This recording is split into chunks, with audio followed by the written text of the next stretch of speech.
আসসালামু আলাইকুম। বাংলা সংবাদে সবাইকে স্বাগত জানাচ্ছি। আমি চিন্তিয়া হক। শুরুতেই সংবাদ শিরোনাম। 15% কমিয়ে বাংলাদেশের ওপর যুক্তরাষ্ট্রের শুল্ক 20%। এদিকে শক্তি ও মালিকানা যার হাতে তাকেই ক্ষমতা ফিরিয়ে দিতে হবে বলছেন মির্জা ফখরুল। জানাবো, অন্তর্বর্তী সরকার আমলে সবচেয়ে দুর্ভাগ্যজনক ঘটনা হয়রানিমূলক মিথ্যা মামলা ও মব সন্ত্রাস বলছেন আইন উপদেষ্টা। এবং সর্বশেষ জানাবো, আওয়ামী লীগ ফ্যাসিস্টদের দোসররা প্রশাসনে ঘাপটি মেরে আছে বলছেন গোলাম পরোয়ার। শুনছিলেন সংবাদ শিরোনাম, এবারে বিস্তারিত। 15% কমিয়ে বাংলাদেশের ওপর যুক্তরাষ্ট্রের শুল্ক 20%। বাংলাদেশ থেকে আমদানি করা পণ্যের ওপর 20% পাল্টা শুল্ক আরোপ করেছে যুক্তরাষ্ট্র। স্থানীয় সময় গতকাল বৃহস্পতিবার মার্কিন প্রেসিডেন্ট ডোনাল্ড ট্রাম্পের এক নির্বাহী আদেশে নতুন এই হার ঘোষণা করা হয়। সর্বশেষ বাংলাদেশকে চিঠি দিয়ে 35% পাল্টা শুল্কের কথা জানিয়েছিল মার্কিন প্রশাসন। সে হিসাবে শুল্ক 15% কমিয়ে নতুন হার ঘোষণা করা হয়েছে। ট্রাম্পের ওই নির্বাহী আদেশ হোয়াইট হাউসের ওয়েবসাইটে প্রকাশ করা হয়েছে। আদেশে বাংলাদেশ ছাড়াও কয়েক ডজন দেশের ওপর মার্কিন শুল্কের হার তুলে ধরা হয়েছে।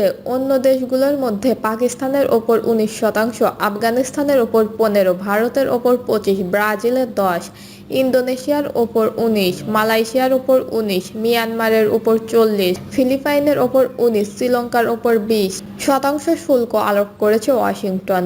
গত 2রা এপ্রিল বাণিজ্য ঘাটতির কথা উল্লেখ করে বিশ্বের বিভিন্ন দেশের ওপর উচ্চ হারে পাল্টা শুল্ক আরোপ করেন মার্কিন প্রেসিডেন্ট ডোনাল্ড ট্রাম্প।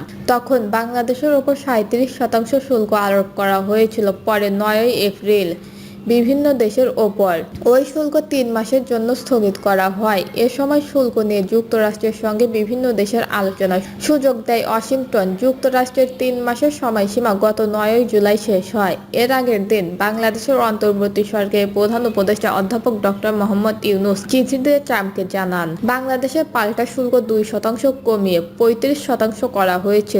যদিও 9 জুলাইয়ের পর পাল্টা শুল্ক কার্যকর করেনি মার্কিন প্রশাসন। শুল্কের হার কমাতে যুক্তরাষ্ট্রের সঙ্গে একটি বাণিজ্যিক চুক্তির জন্য 31শে জুলাই পর্যন্ত বিভিন্ন দেশের সময় দেওয়া হয়। সেই সময়সীমা শেষ। আজ শুক্রবার থেকে নতুন শুল্ক কার্যকর করার কথা।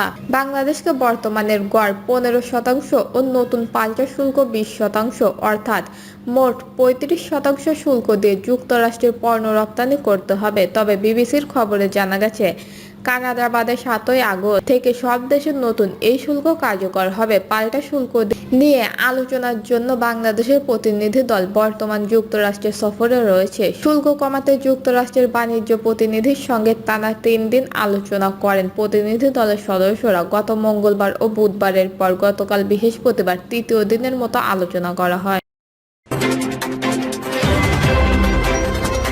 শক্তি ও মালিকানা যার হাতে তাকেই ক্ষমতা ফিরিয়ে দিতে হবে বলছেন মির্জা ফখরুল। শক্তি যার, ক্ষমতা ও মালিকানা যার হাতে তার হাতেই ক্ষমতা ফিরিয়ে দিতে হবে বলে মন্তব্য করেছেন বিএনপির মহাসচিব মির্জা ফখরুল ইসলাম আলমগীর। মহাসচিব মির্জা ফখরুল বলেন, 5 আগস্টের পরে 6 বা 7 তারিখে পল্টনে এক সভায় 3 মাসের মধ্যে নির্বাচন দাবি করেছিলাম। তখন আপনারা বলেছিলেন বিএনপি ক্ষমতায় যাওয়ার জন্য এত অস্থির হয়েছে কেন? এখন আপনারাই বলছেন ব্যাপারটা ক্ষমতায় যাওয়ার জন্য নয়। যার শক্তি, যার ক্ষমতা, যার মালিকানা তাকেই ক্ষমতা ফিরিয়ে দিতে হবে। তিনি বলেন, সরকারের জনগণের প্রতিনিধি থাকবে না, তখন রাষ্ট্রের সমস্যা তো হবেই। একটা কথা বলার দরকার হলে কাকে বলবে, কার কাছে যাবে তারা? কথা বলার লোক নেই।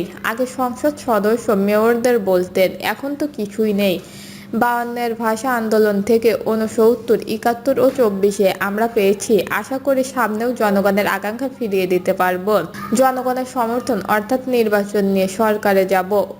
আবারও জনগণ যদি চায় তাহলে আসব, না হলে না। আমরা বিশ্বাস করি মত প্রকাশ ও কথা বলার স্বাধীনতা, মানুষের ন্যায় বিচার পাওয়ার অধিকার ও সামাজিক মর্যাদা ভোগ করার অধিকার রয়েছে। কিন্তু এটা তো হচ্ছে না। তিনি বলেন, প্রযুক্তির পরিবর্তনের সঙ্গে সঙ্গে রাজনৈতিক কাঠামোতে পরিবর্তন ছাড়া রাষ্ট্র ধরে রাখা কঠিন হবে। প্রকৃতপক্ষে গোলামি থেকে মুক্তি পেয়েছি 1947 সালে, পরে আবার পাকিস্তানের গোলামি শুরু।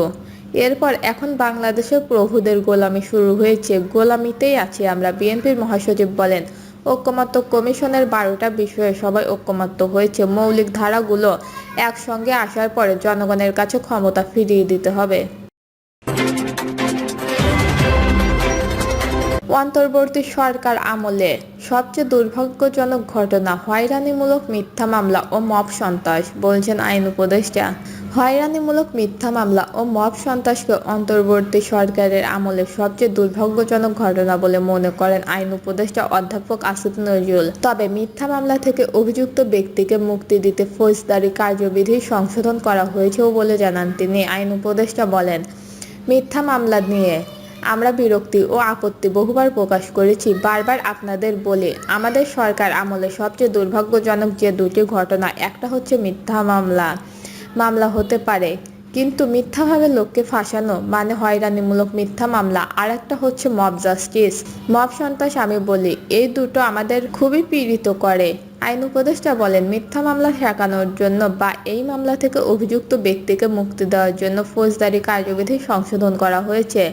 পুলিশ চূড়ান্ত প্রতিবেদনের জন্য অপেক্ষা না করে একটি প্রাথমিক প্রতিবেদন তৈরি করে আদালতে দেবেন। আদালত যদি দেখেন এখানে 400 জনের বিরুদ্ধে মামলা করা হয়েছে কিন্তু 10-12 জনের বিরুদ্ধে বিশ্বাসযোগ্য সাক্ষ্য আছে, বাকিদের বিরুদ্ধে নেই, তাহলে আদালত তখনই ছাড় দিতে পারেন। এ বিষয়ে স্বরাষ্ট্র মন্ত্রণালয় কিছু উদ্যোগ নিয়েছে, কিছুদিনের মধ্যেই সুফল পাওয়া যাবে বলে আশা প্রকাশ করেন তিনি। অন্যান্য মন্ত্রণালয়ের কাজের জন্য আইন মন্ত্রণালয়কে দোষারোপ করা হচ্ছে বলে উল্লেখ করে আইন উপদেষ্টা বলেন, অন্য কারো ব্যর্থতার জন্য আমাদের দোষারোপ করবেন না। হয়রানিমূলক মামলা প্রত্যাহার কার্যক্রমের কথা তুলে ধরে আইন উপদেষ্টা বলেন, পর্যালোচনার পর 15,000-এরও বেশি মামলা প্রত্যাখ্যানের সুপারিশ করা হয়েছে। এছাড়াও সাইবার আইনের অধীনে 408টি পিস অফেন্স সংক্রান্ত মামলা এবং জুলাই-আগস্টের অভ্যুত্থানে অংশ নেওয়া ছাত্র জনতার বিরুদ্ধে করা 752টি হয়রানিমূলক মামলা প্রত্যাখ্যান করা হয়েছে।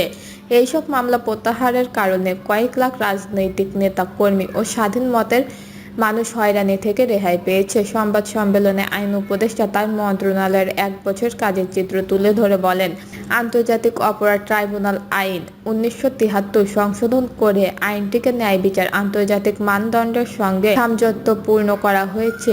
এছাড়াও সুপ্রিম কোর্টের বিচারক নিয়োগ, অধ্যাদেশ জারি, দেওয়ানি কার্যবিধি সংশোধন, ফৌজদারি বিধি সংশোধন, মামলা পূর্ব বাধ্যতামূলক মধ্যবস্থার বিধান সংশোধন, নারী ও শিশু নির্যাতন দমন আইন সংশোধন, পাওয়ার অফ অ্যান্টনি বিধিমালা সংশোধন, সাইবার সুরক্ষা অধ্যাদেশ জারি, বিবাহ নিবন্ধন বিধিমালা সংশোধন, বাংলাদেশ জুডিশিয়াল সার্ভিস গঠন বিধিমালা 2025 এবং জুডিশিয়াল সার্ভিসের সদস্যদের আইন ও বিচার বিভাগের পদায়নে বিধিমালা প্রণয়ন করা হয়েছে। এছাড়া আরও বিভিন্ন কার্যক্রমের তথ্য তুলে ধরেন আইন উপদেষ্টা। দর্শক, এই ছিল এখনকার সর্বশেষ নিউজটি ভালো লাগলে একটি লাইক দিন, কমেন্টে আপনার মতামত জানান এবং আমাদের পাশে থাকার জন্য বেল বাটনটি অন করে রাখুন। ধন্যবাদ।